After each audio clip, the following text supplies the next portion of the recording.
Today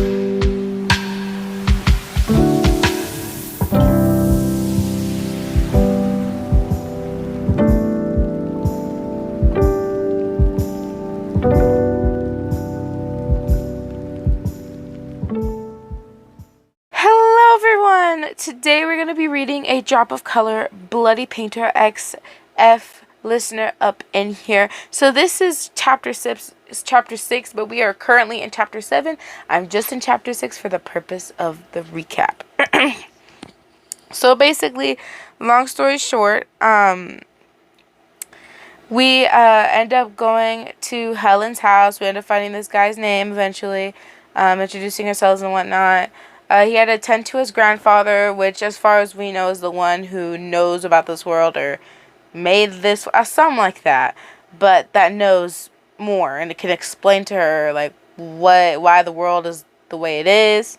And basically, while he was busy taking care of his grandfather on the other side of the door, we decided to explore the house a little bit, and we saw a lot of clocks, different clocks with specific features on the bigger ones. Like one had Helen and it said something mentioning, hold on, let me, to just make sure.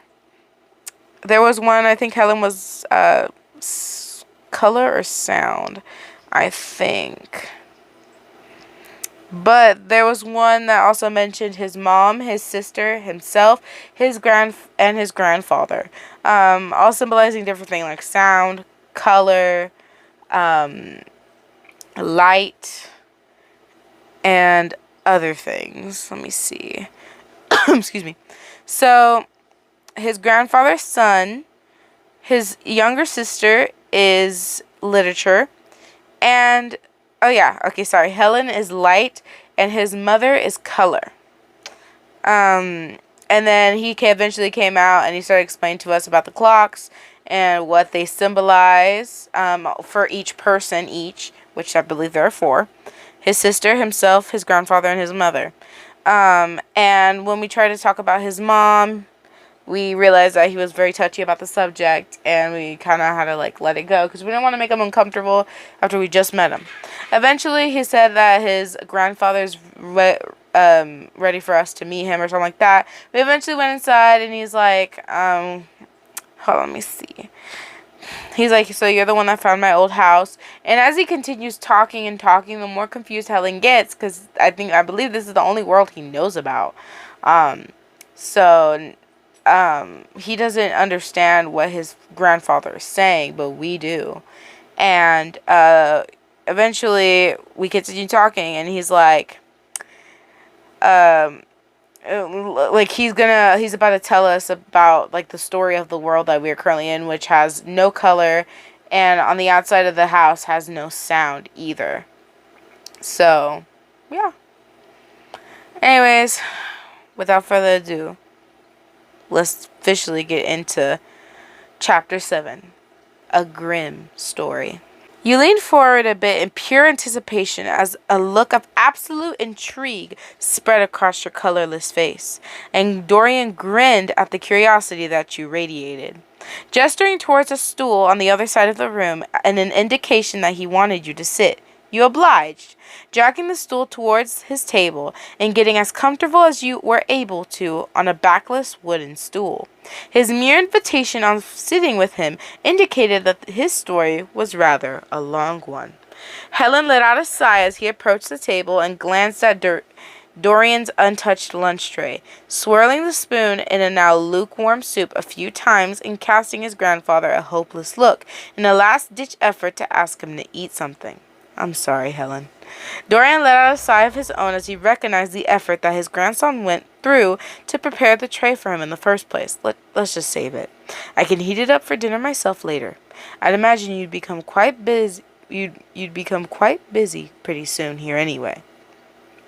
Helen glanced between Dorian and you for a few seconds in an obvious wonder to what Dorian's last statement could have meant, yet picked up the tray all the same. At least drink the tea?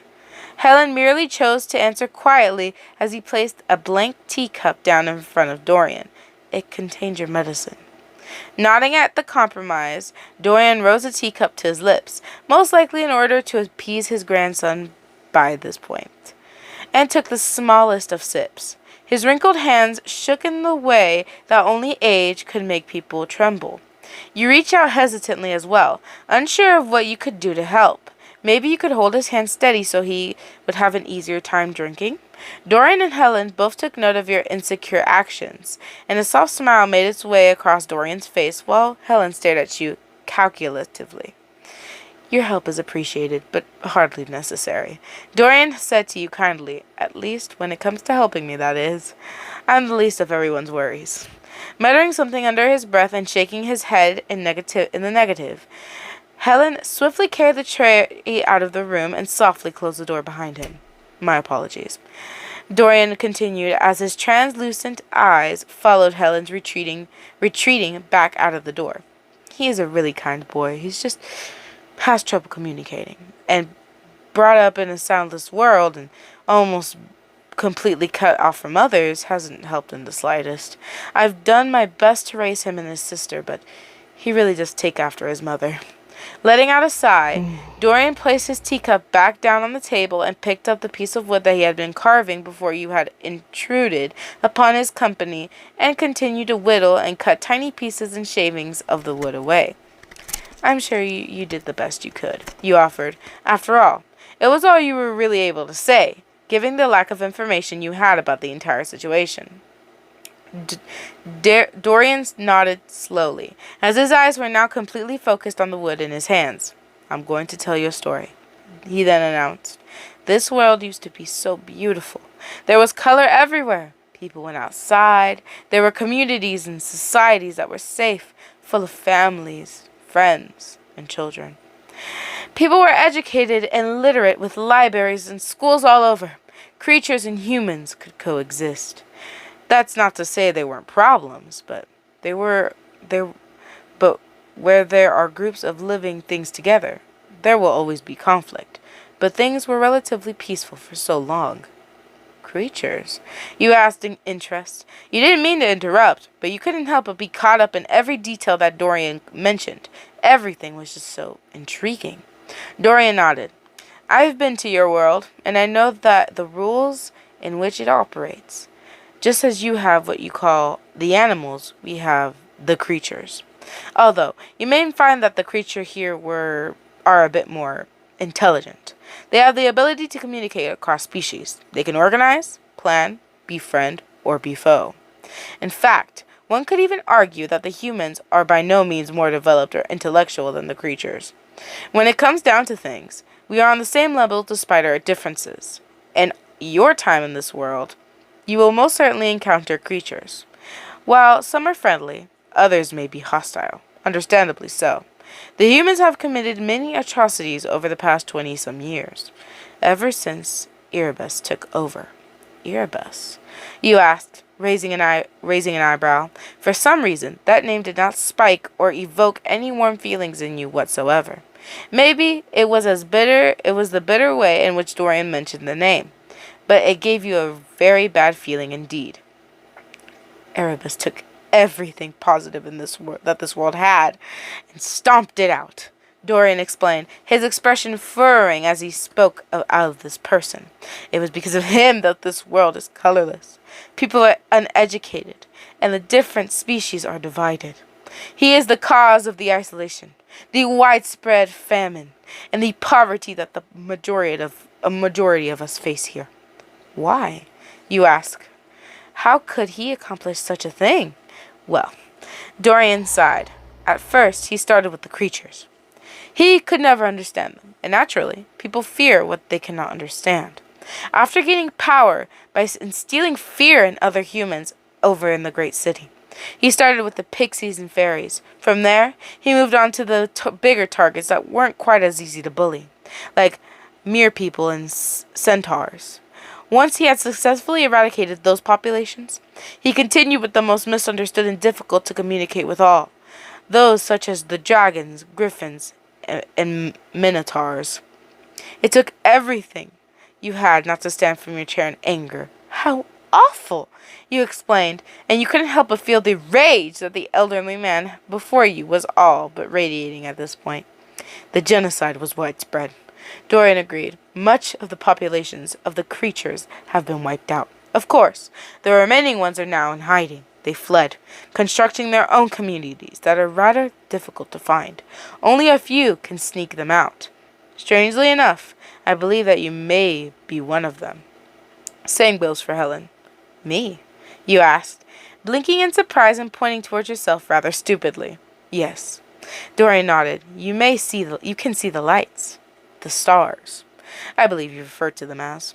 The lights are guides, and they only reveal themselves to the people who they feel they can trust the most. In actuality, they aren't really lights. They're spirits. The physical manifestation of all the creatures and humans who have suffered at the hands of Erebus. In a sense, they are a rather new phenomenon that this world has experienced. What do the spirits want me to do then? You asked as you stared at the table in front of you in concentration. It's obvious that they've been leading me this entire time. They brought me across that bridge, and they encouraged me to follow Helen, who led me to you. What are they trying to tell me? I believe that they want to lead not only you, but Helen as well, to the respective communities of creatures. Dorian mused. They wish for someone to gather a resistance against Erebus and restore order to the world. In fact, Helen's sister Sophie has already been working with the other humans. She resides in a hidden library and runs a secret and, of course, illegal school there. She continues to educate whoever she can, ever since Erebus put a stop to all educational facilities. After all, Erebus fears an educated population. This still doesn't explain why the world is colorless and soundless, though, except for this place. You wondered slowly, eyes now focusing on a piece of wood that Dorian was carving, noting that it was slowly beginning to take a form of a person. Every person and creature in this world has a role, Dorian answered, cryptically at first, and you assumed that he would further elaborate the longer he spoke. So you held your tongue and refrained from asking the questions that you felt the urge to blurt out. Some have larger roles than others, but every single one is important. This is where my daughter, Helen and Sophie's mother, and myself come into the picture. You leaned forward in your seat, placing your elbows upon the table and absolutely enraptured in the story by this point. Helen's mother, Iris, controls the color of the world, and I control the sound, Dorian explained. When Erebus slowly began to take power all of those years ago, Iris and I worked together in an attempt at a resistance, but we were outnumbered. By that point, Erebus had too many people on his side, as the fear of the creatures that he managed to propagate was too great. The creatures are well aware, too concerned with the safety of themselves and their communities to even think about joining a resistance that only a small number of humans had managed to create. So there wasn't much support from any which way. You gulped. Due to the world being colorless and the way that you noted tears beginning to dot Dorian's eyes, whatever happened to Iris most certainly wasn't good. Iris was apprehended. Dorian continued, his voice growing a bit more quiet at the tragic memory. I have no idea what happened to my daughter. But considering that the world has been shadowy for 20 years, I can't imagine that it was anything good. I would have gone after her, but what could I do besides take her children and go into hiding myself? Helen was only 5 at the time, and Sophie was just an infant. All I could do from then on was to make sure that they were safe, educate them, and raise them in the hopes that they could someday succeed wherewith I failed. I'm sorry, Dorian, you muttered, reaching out and actually placing a hand upon his arm this time. His arm paused his continuous carving of the wood, and the longer you looked at it, the more you noticed that the wooden figure he was carving began to resemble someone very familiar. Truly, I'm sorry, I can't even fathom losing a family member. I'd like to hope that she's still all right, and out there somewhere, Dorian smiled bitterly, just as I have managed to contain the sound in my small little house. Maybe she has done the same with color? Maybe she has escaped and is just like me and hiding and in too much danger. If she were to leave her safe place, I'd like to think that I'd like to think that she can be found. I want to help this world, Dorian, you said strongly, even if it's not my own. I want to help the people and creatures here, especially if I'm the only few who can lead them, who can be led to them. I know I'm not strong, and I know I can't do much, but I just can't help but want to see more. Now that I've been here, how can I just go back to where I've come from and forget about this place? It's your decision to make, Dorian acknowledged, but in the event that you do choose to spend your time here, I will say once again that I hope your curiosity doesn't get you into trouble. Helen may not be the best at communication, but his judgment can be trusted. If he tries to stop you from going somewhere that may be considered tempting, it would be wise to trust his instinct. After all, there are quite a few many far-sealed places in this world.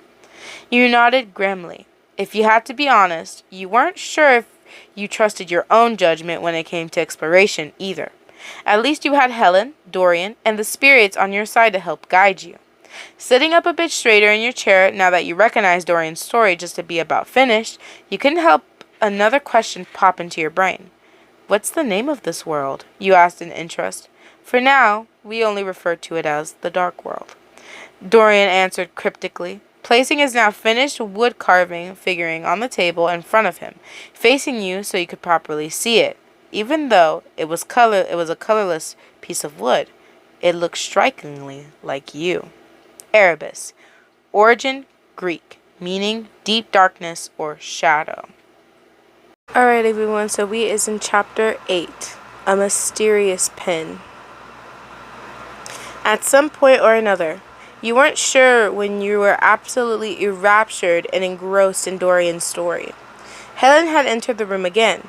You didn't even notice when he did so, or for how long he had been there. For even in a house full of sound, he managed to move about silently. In fact, you weren't even the first to take note of Helen's presence.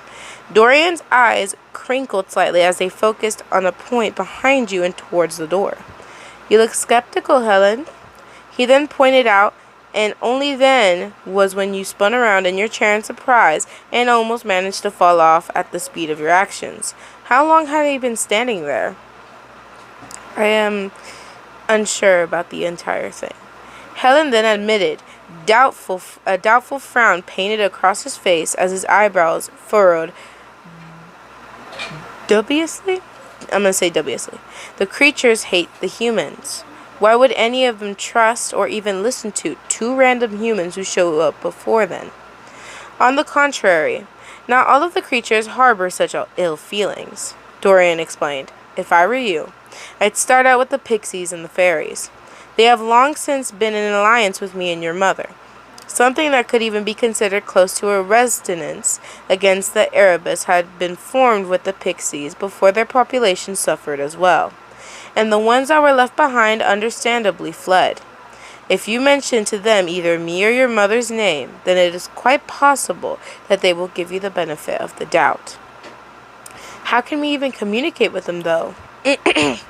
You asked a bit intrusively, but once again you couldn't help your eruptive tendencies. After all, this was a critical piece of information. We can't speak out there. No sound. Dorian gave you an amused smile. True, sound is gone from the world. Make no mistake about that. This is why you cannot hear the birds singing or the water flowing, but sound can be made artificially. Erebus wanted to erase the sound in order for communication across anyone to be halted. Yet humans, pixies, dragons, and all of the other creatures are social creatures. We'd had to get the creatures with how we can generate communication for our own personal means. I'm sorry, but I don't understand. You finally admitted after a brief pause of silence. Did Dorian mean that he had a way for you to be able to hear or talk to the other people while you were outside of this house? This has been accomplished by few, Dorian confessed, and without warning he pushed himself up from his chair and into a standing position. Almost instantly, Helen rushed forward and outstretched his arms in an attempt to steady the rather wobbly-looking man who was obviously wishing to move about the room at this point. The cane. Helen then instructed you blandly, pointing with his free hand towards a cane, once again beautifully handcrafted, this time with little fish and bubble designs around the handle, that was resting against a shadowy corner of the room.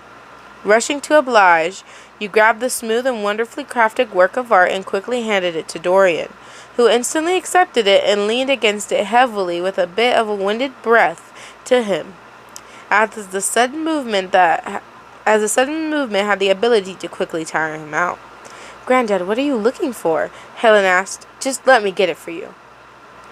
Dorian did not verbally answer his grandson's request, yet did slightly wave him off in an attempt to tell him that this was a task that he was capable of completing for himself.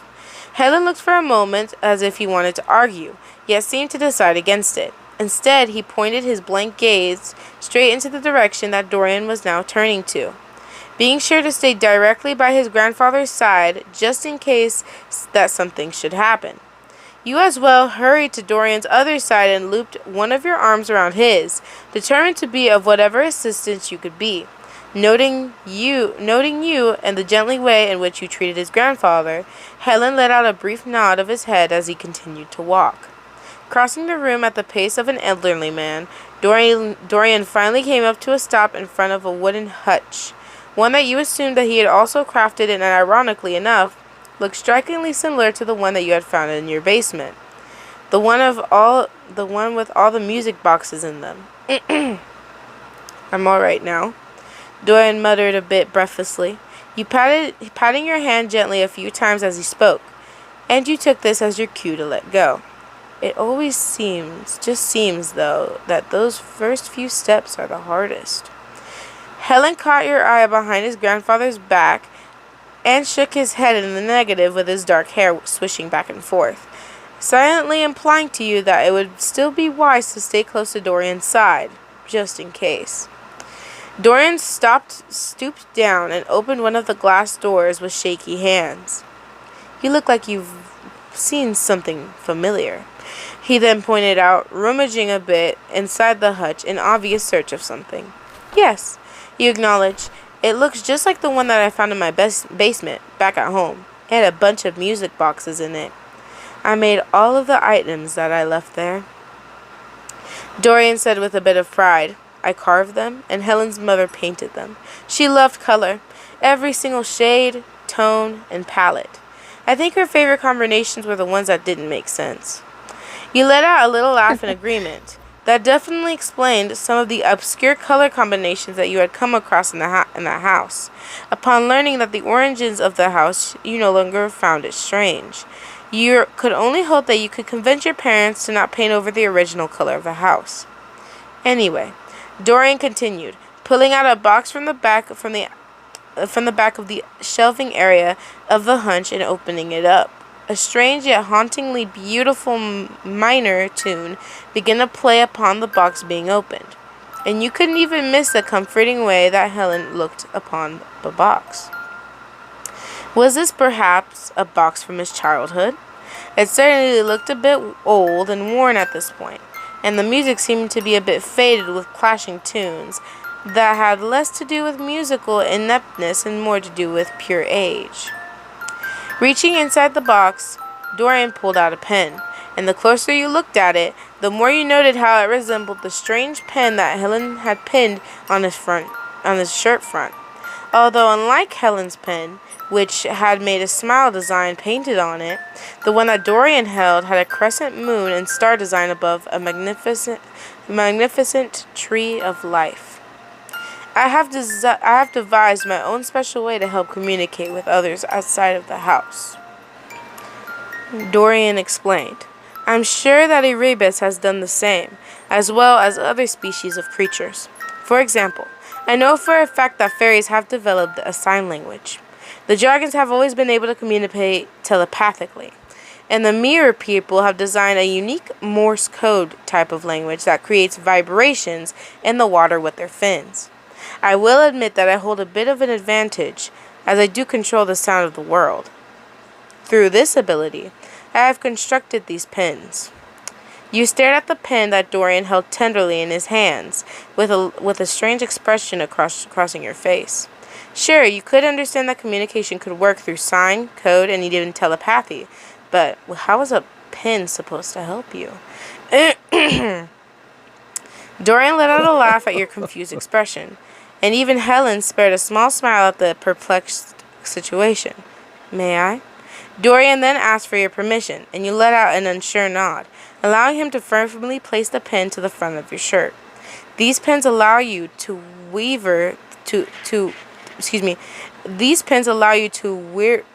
for the wearer to converse with others, even outside of this house. Dorian finally seemed willing to explain the situation to you. You can speak, be heard by others, and hear other people's speech, but only if you are in physical contact with whoever you are speaking to. In other words, you need to be touching them. A mere touch to the hand or wrist will do. What's more, you can't hear anything else about the world around you. You can only hear the voice of your conversation partner.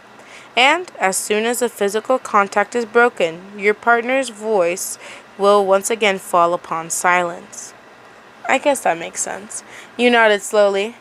It certainly makes a lot of things easier, especially if you're able to communicate somehow. We're able to communicate somehow.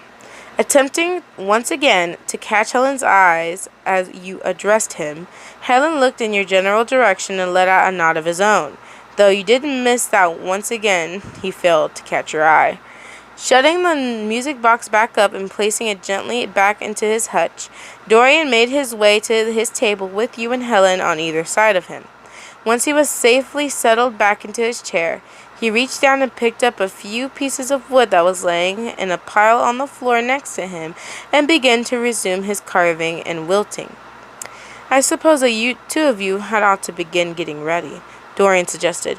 Prepare well, but please know that you can always come back here if you need supplies, run into trouble, or if you just need a rest. Helen, please show her to Sophie's room. There should be some items that will be of use to her, after all. He then turned towards you and gestured you towards the sweatpants, sneakers, and hooded jacket that you were currently wearing. You should blend in order to not draw unnecessary attention to yourself. People around here don't go all out dressed like that. I mean, okay. Anyways. Leaving the room and finally allowing the elderly man to rest, Helen escorted you to what you assumed to be Sophie's room.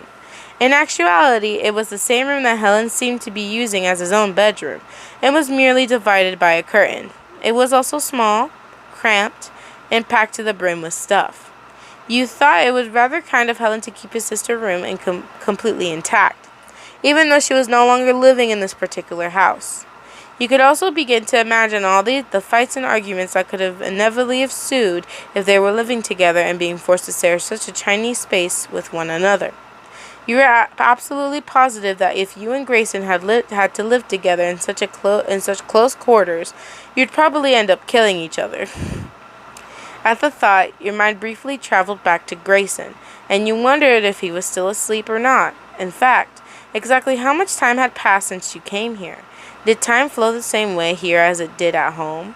Was it still nighttime? Was your absence noticed? On the flip side of things, if you were to bring Grayson here, how would he react? Would he even believe you enough to traverse into the basement? Probably not. This is my sister half of the room, Helen explained. The clothes that she left behind are a little old and probably don't really fit her very well anymore, but I think they'll be alright for you. He ended his statement as a question and extremely awkwardly. It was obvious that he knew very little about female sizes, clothes, or any of how that stuff worked. When you're done doing what you have to do, you can come back over to my side. I'll just be packing. Nodding and smiling at Helen in thanks, to which he merely responded with a few blinks of the eye. He disappeared behind the curtain. From the other side, you could barely hear him rustling around, opening up closets and drawers, and beginning to stuff things into a bag. Turning your attention to Sophie's side of the room, you first took into account how many books, journals, papers, and writing utensils were in the room. Eyes scanning a few titles of the books, you read some of them in distaste. There was no fiction, fantasy, or horror novels, but instead intellectual books spanning various topics as logic, philosophy, science, and language. Oh my gosh.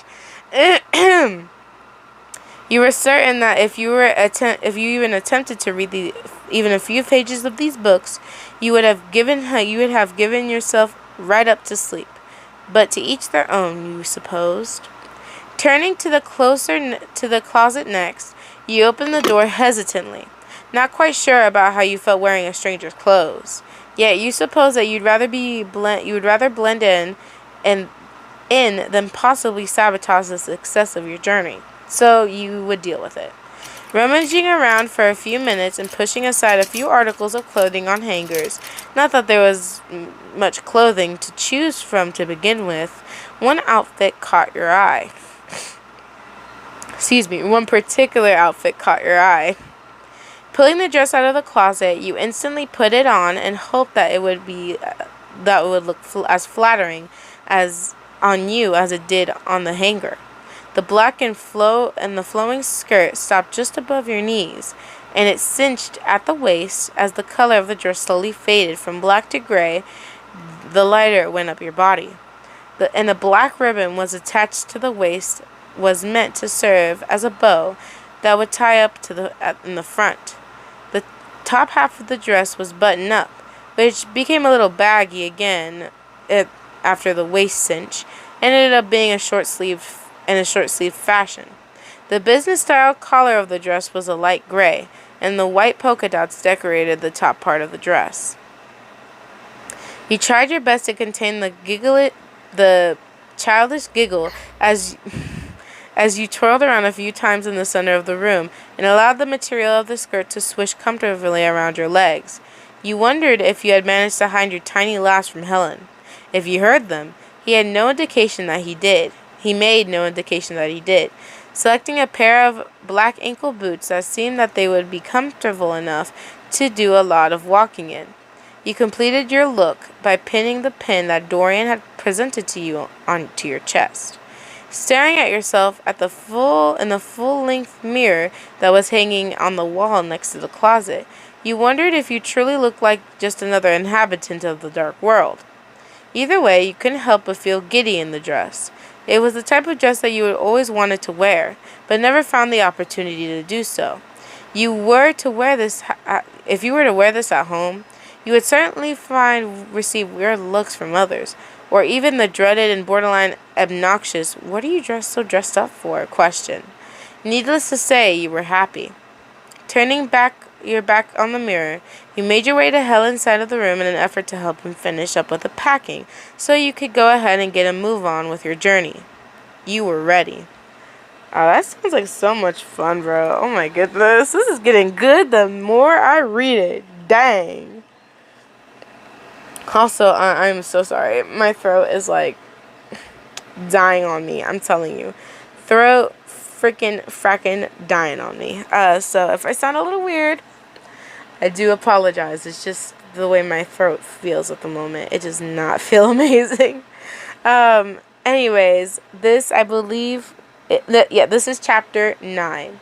A hesitant departure. Excuse me, sorry. Wandering to Helen's side of the room with the skirt of your new dress swishing comfortably around your legs, you hastily approached his side and peered over his shoulder, observing the small amount of things that he was stuffing into a small messenger bag. It had a vintage and old-timely look about it, made up of a brown leather-like material with 2 rusted clips that would hold the bag shut tight. You wondered if this bag had belonged to Dorian at some point. Or maybe it was just the normal style of clothing and accessories that people were tended to wear. After all, even Helen was dressed up a lot nicer than most modern people would consider casual. Upon approaching his side, Helen let out a bit of a jump of alarm, and you wondered if he was the skittish type.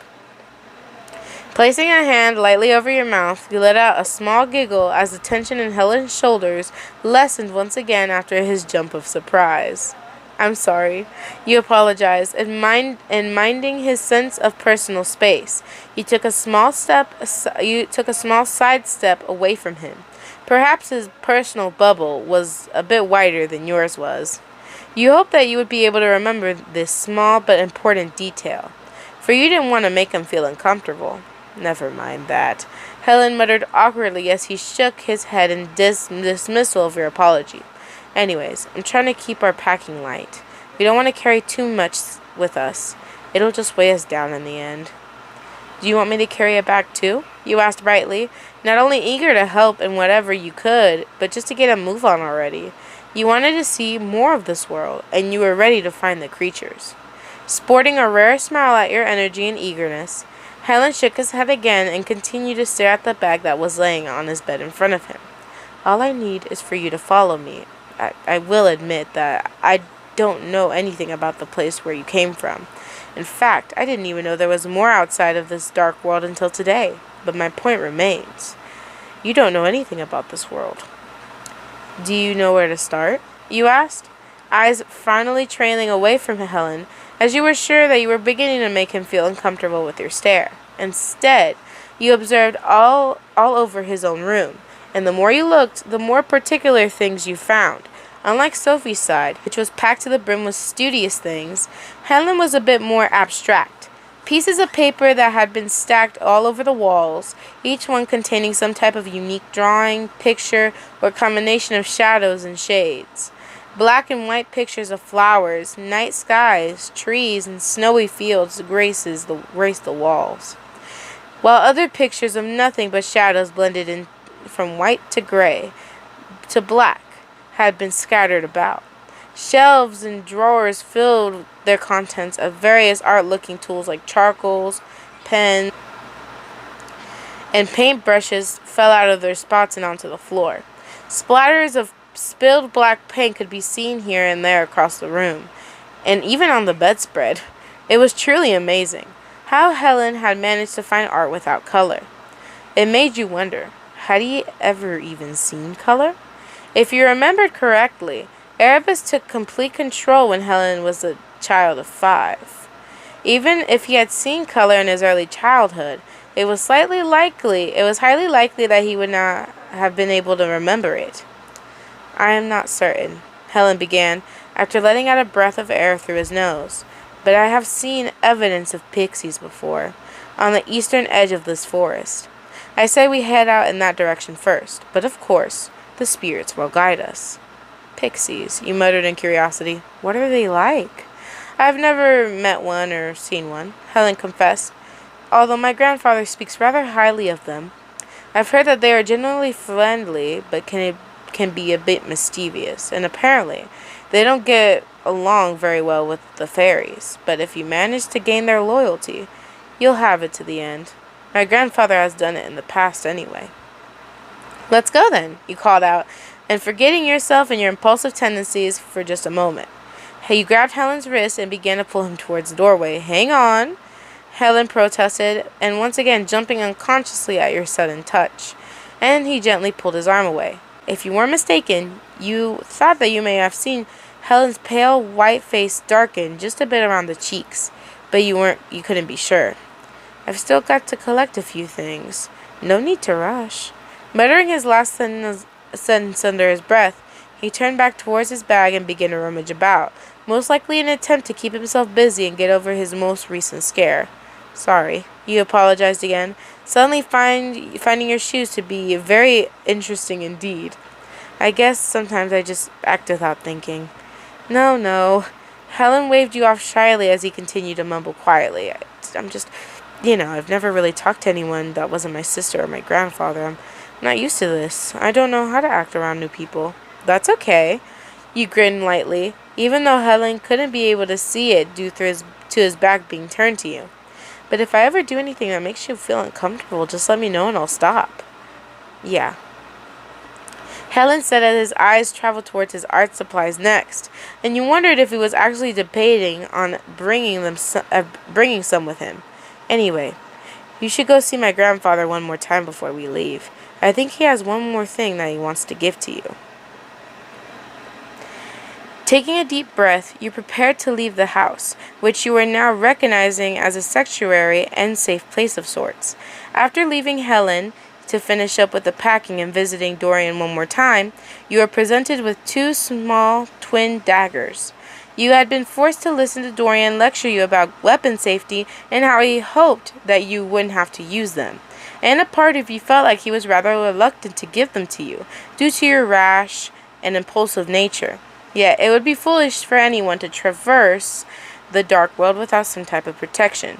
So, there you stood with your daggers resting in holders that have been attached to the bow of your dress that was tied around your waist. Big word, big mouth words.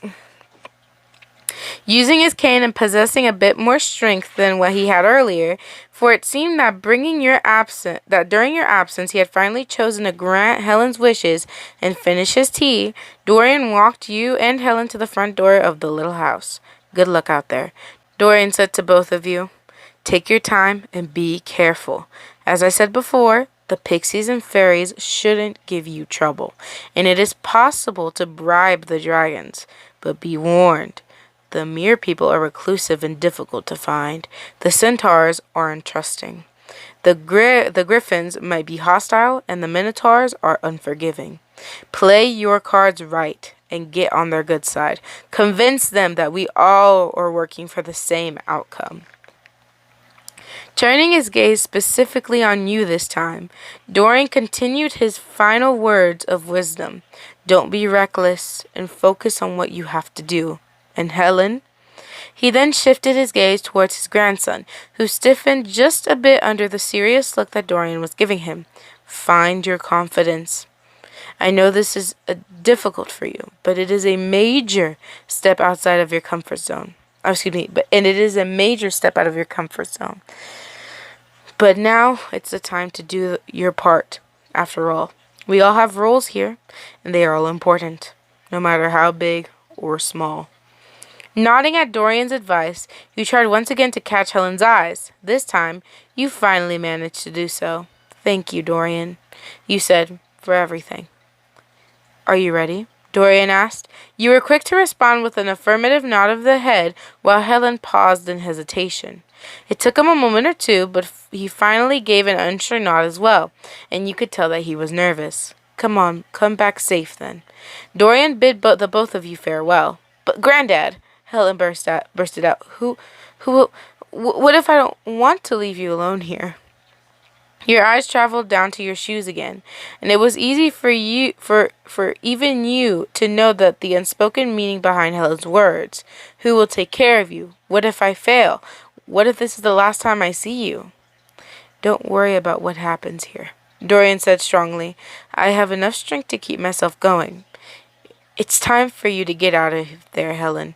You are so much more than what you know. Immediately upon exiting the little house, the crashing sensation of all sound evaporating from your senses pressed upon your ears in a debilitating pressure. You literally had to clap your hands over your ears at first at the uncomfortable phenomenon, even though in actuality you quickly got used to it. Walking away from the house, Helen stopped in his tracks and turned around, staring at the tiny wooden structure with a wistful and regretful look in his eye. It was obvious to you that he had quite a difficult time leaving his house, his safe haven and refuge. He didn't want to leave the place that was comforting to him, and out into a world that was dangerous, scary, and unknown. His eyebrows furrowed a bit as a slightly stern look crossed his face next, and he finally turned away. Motioning for you to follow him, he began to head in the direction that you assumed was east, towards the pixies. It would seem that Helen was right, for the tiny lights of a few spirits began to pop up, first around the tree trunks and underneath the growth of the woods, always just just always on the edge of your peripheral vision. Yet every so often, one would drift towards you or Helen, circle itself around your wrist in order to ensure that it had your attention, and then flow off into another direction and hinting that this was your cue to change direction. You and Helen walked for a while, hours even, and it began to dawn on you that you had no idea how big these woods were. You remembered Helen mentioning that he believed pixies resided closer to the edge of the forest. But exactly how far was that? And how well did Helen even know these woods anyway? Should you ask him? You wanted to reach forward and grab his wrist so you could actually talk to him, but you didn't want him to react negatively to any sudden touches. Yet at the same time, the both of you would have to get used to randomly touching the other if you wanted to speak, right? Finally, you decided to get his attention. Picking up the pace a bit so that you were able to reach him, you reached for his wrist and curled your fingers around it, gently and lightly taking a hold. Just as you had suspected, Helen jumped again and at the touch, and you smiled lightly in an apology. "How long are these woods?" you asked, and even jumped a bit yourself at the loudness of your voice. You certainly didn't intend for your voice to sound that loud, yet you supposed that this was much to be expected, as there was no background noise to compete with, and your ears had grown very much accustomed to the silence by this point. "I'm not sure," Helen admitted. "I'm just following the spirits at this point."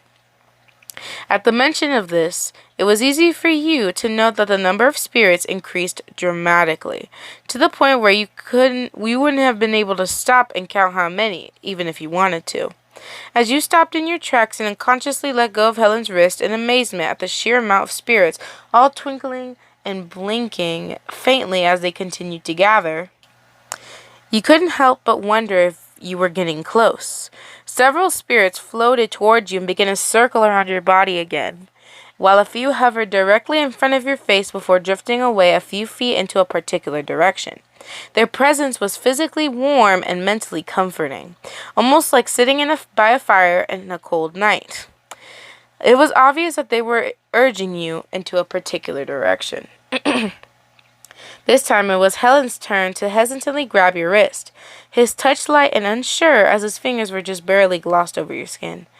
"I'd assume we're rather close," he then said to you. "They're telling us to go that way." He pointed his finger of his free hand in the direction that the spirits were indicating.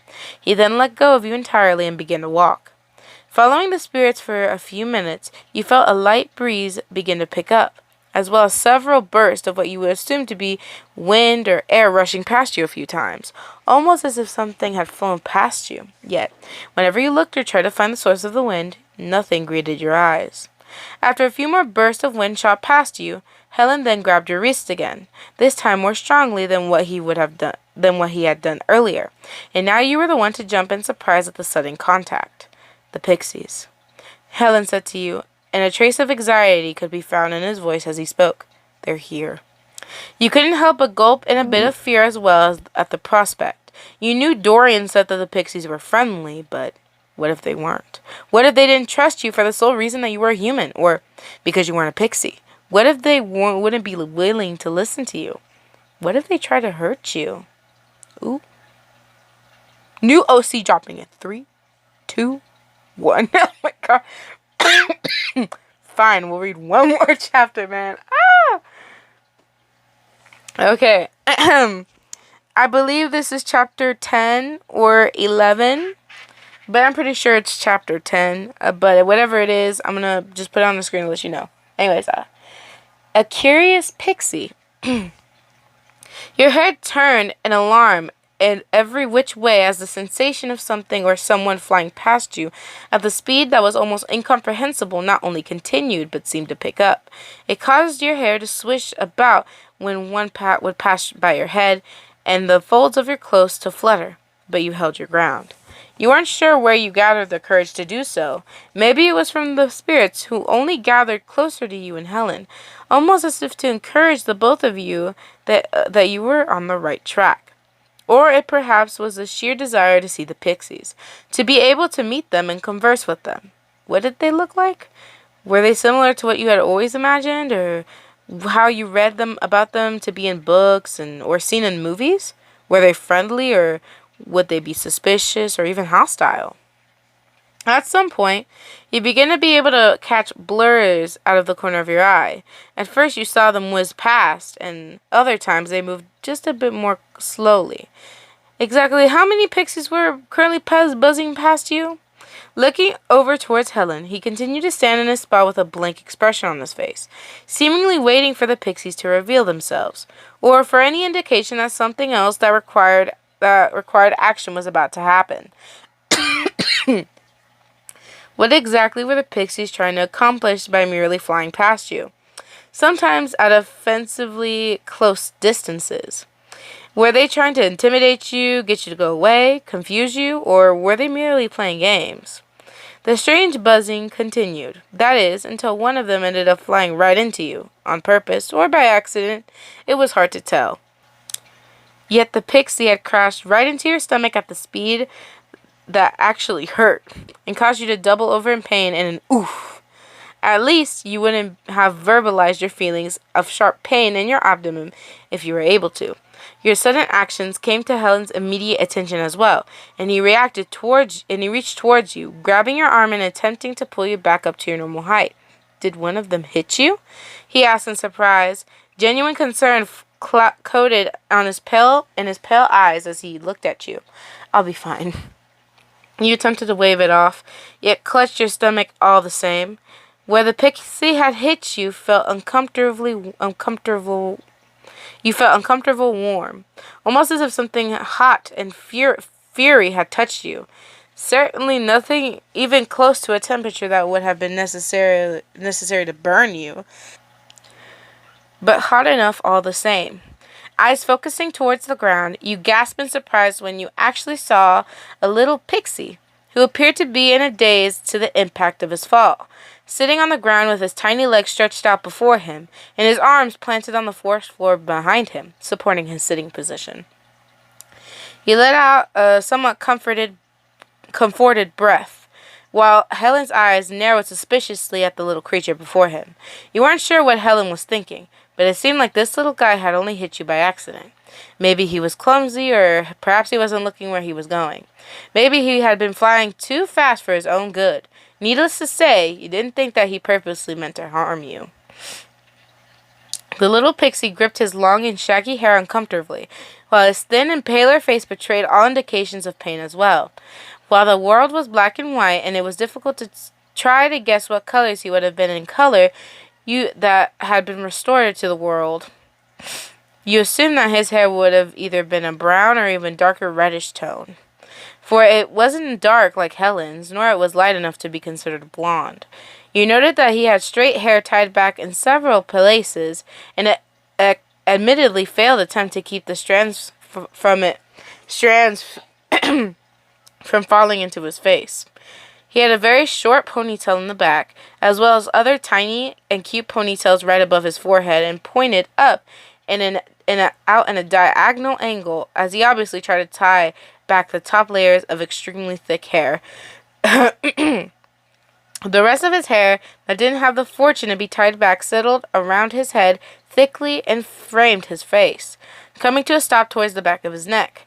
At least his bangs seemed to be properly maintained, as only a few messy and inconsistent strands fell slightly into his deep, dark eyes. Stooping down and finding it quite easy to ignore the other pixies who were still rushing about and seemingly ignoring their falling comrade, perhaps they were quite used to his klutzy antics and were confident that he would pick himself up after he shook off his daze. And you reached a hesitant finger out and prodded the cute little pixie back into a sitting position. He peered at you curiously as you did so, yet accepted your help all the same and pushed himself back up into a standing position, reaching a full height of 4 inches tall. As he blinked at you in uncertainty, you took this opportunity to note that his pointed ears and crystalline wings were rounded and resembled that of a moth. Since you still had a finger pressed lightly against his back, you wondered if he was able to hear you if you spoke to him. Realizing at this point that you had nothing to lose, you took a breath of air and the mere sound of you breathing caused the pixie to jump in surprise and stare at you wide-eyed, almost as if you frightened him. "Are you okay?" you asked, trying to hide a smile at the adorable reaction. "Holy shit!" The pixie sputtered out a voice that wasn't quite masculine, but wasn't feminine either. He then proceeded to bring his hands up to his throat and blink in surprise at the sound of his own voice before turning his head in every which way, wondering if anyone else had heard him speak too. You tore your eyes away from the pixie and caught Helen's eye, who merely shook his head in dismay at the turn of events. Yes, it would seem that you had frightened this pixie, who has probably never had the opportunity to hear sound before. Breaking away from your touch, the pixie kicked off the ground and put a bit of distance between the two of you, hovering in front of you and staring at you in absolute confusion, seemingly unsure of what to do of the entire situation. Suddenly, the pixie flew his way over to a nearby tree branch, far above you and Helen's head, and began to beat his wings in a strange pattern. It wasn't consistent, yet it seemed to be calculated and intentional. All along, he refused to tear his gaze away from you. As he stood on the tree branch and proceeded to quickly flap his wings, the strangest of things happened. The burst of air rushing past you came to a stop, and one by one, several more pixies made themselves apparent. There have just been about 10 of them altogether. While they all hovered different hair shades, styles, body types, and facial features, and even skin tones, they all maintained similar heights, wing shapes, and the same long and pointed ears. They slowly began to gather towards the pixie who had crashed into you, and several of them began to beat their wings in response before all of them turned to look at you once again. Reaching an unsure hand out, you grabbed Helen's wrist again. "Are they communicating?" you asked, keeping your eyes locked to the one ungraceful pixie who started it all, as his hesitant expression only morphed into a curious one. "It seems so," Helen mused. "It looks like the different way they move their wings have meanings. I suppose this is how they talk to one another." With not much more being said between you and Helen, one particularly brave-looking pixie slowly floated towards you. She was rather lovely, with a darker skin tone that would have been absolutely beautiful in color, and curly dark hair that was tied up in space buns. Oh, that looked awesome. She tilted her head to the side just a bit as she slowly fluttered around you in a circle, questioningly before coming a stop again in front of your face. Yet it would seem that she failed to process the courage to actually touch you or Helen, and see for herself if it was actually true, and if she could actually be able to hear you.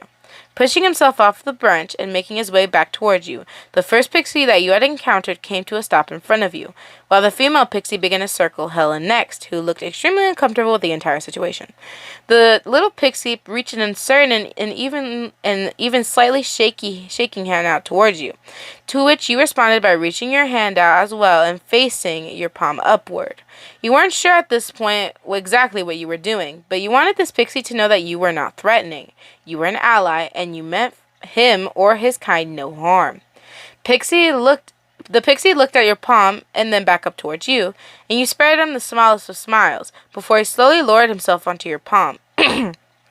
His minuscule feet coming into contact with your hand as he stood there and continued to stare in awe. "Can you hear me?" You decided to try to ask him, and the pixie jumped again at the noise, and almost looked like he wanted to fly away, but this time he stayed in his spot. "I never knew that noise was so loud."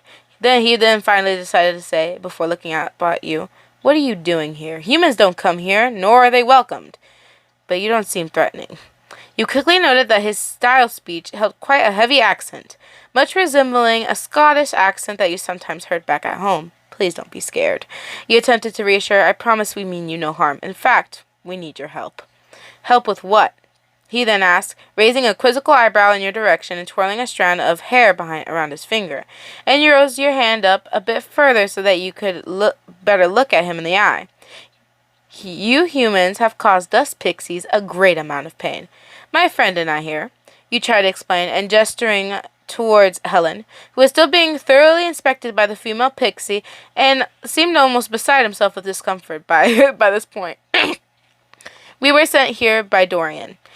We want to put a stop to Erebus and bring this world back to what it used to be, but we need your help, specifically help from people like you and your kind. Dorian." The pixie mused. I swear I've heard that name before, but from where? As he continued to wonder in his forgetfulness, he once again began to beat his wings in a strange pattern that he had done so earlier, and upon so several of the pixies that were still hesitantly hovering by the tree branch began to beat their wings in response before they fly toward you as well. Oh! The pixie then exclaimed and slapped his fingers in recognition after reading whatever message the other pixies had sent towards him through the pattern of their wings. Dorian! I remember now. They didn't need to be so rude with how they reminded me, though. Pushing himself off of your hand and fluttering towards your face, so close in fact that he was able to reach out and touch your cheek, a part of you wanted to reel away at the closeness. The other pixies now began to circle around you and Helen as well. Observing you from every single angle was sheer curiosity at this point. You glanced towards Helen uncertainly, and he kind of looked like he wanted to run away. But the female pixie with the space buns finally decided to rest a hand on his cheek as well and begin to converse with him.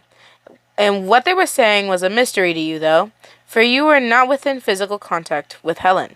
Sorry. The pixie that you were currently talking to finally let out a grin, exposing rows of sharp and pointy teeth, although deep dimples in his cheeks caused his smile only to look cute, and the least amount of threatening. I just wanted to see you better. I'm horrifically nearsighted.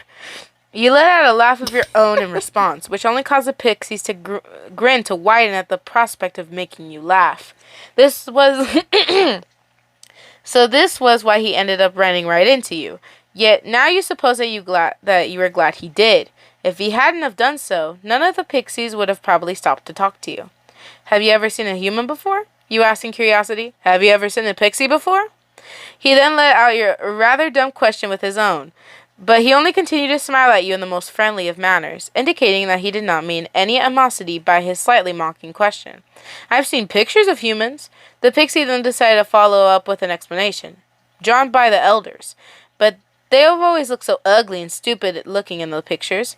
So I've just always assumed that humans are dumb and only have managed to gain power over us because they're so much bigger. But you don't look like anything like I've seen in the pictures, neither you or your friend. In fact, I think that, yes, whatever the pixie was about to say was cut off into silence that had nothing to do with the state of the world. For the female pixie that had been talking to Helen with what you assumed was a much more serious and productive conversation than what we were currently having, she then lightly landed on your shoulder. Your friend mentioned Dorian and Iris. She then spoke in a serious type of voice which harbored the same accent of speech. This is important news for us. We want you to come back with us and talk to the elders. It is possible that we may be able to help each other. Of course, you acknowledged. That's why we came here. Follow us. She then nodded, and you felt a slight pressure from your shoulder as her feet dug into the smallest of seconds, and she kicked off, beginning to fly off into the direction that would take you closer to the edge of the woods. Instead of following her, your new pixie friend smiled brightly with his dimpled grin, and instead took up the spot on your shoulder that the female pixie had just occupied. I like hearing the sound of your voice, he confessed rather boldly as he got comfortable on your shoulder. It's nice to hear something for once, although at first I will admit I was rather freaked out. It's understandable. You grinned back, and noted that Helen had now fallen into step beside you, and had even unconsciously taken a step towards you. For the constant circling of the pixies seemed to bother him a lot more than it bothered you. You never told me your name, you know. The pixie pointed out before he finally took the note of Helen and even reached an arm out in an attempt to touch him as well. Yet Helen moved away hesitantly at the last moment. Shrugging, the pixie then turned his attention back on towards you. Oh, that's right, you realized, eyes lightly widening to the fact that you had forgotten to give this pixie one of the most important pieces of information that people generally rely on one another upon an introduction. I'm YN. What's yours? That's a weird name. The pixie laughed, yet not yet unkindly, but I like it all the same. My name isn't quite as interesting, but I'm called Aidan. Aidan. Origin, Scottish, Gaelic / Celtic, meaning little fire. Oh, that is actually so cute. Aidan, my love, my sweet boy, I love you with all my heart. Oh, so this is the OC. I like this OC. He seems real cute. Aww. I would imagine him as like a cute little like looking piranha. Like imagine like a piranha smiling but like with dimples. That's what I imagine. I think it's the fucking cutest shit ever. Aww. But anyways, if I would read more, I think my throat would just want to kill me at this point. I'm so sorry, y'all. But anyways, what do you guys think is gonna happen next? In the next chapter, do you think the elders are gonna approve of us, or just think the opposite way and look away from us? Please let me know in the comments down below.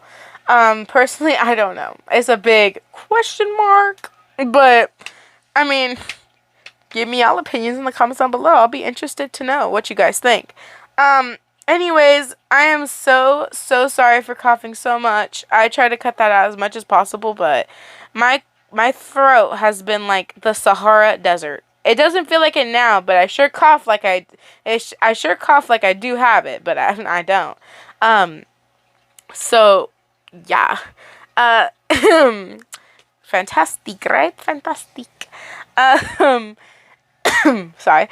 Anywho, I said I gotta cut this a little short, but I hope you guys did enjoy this. Like, subscribe, and hit that notification bell for more amazing videos, guys.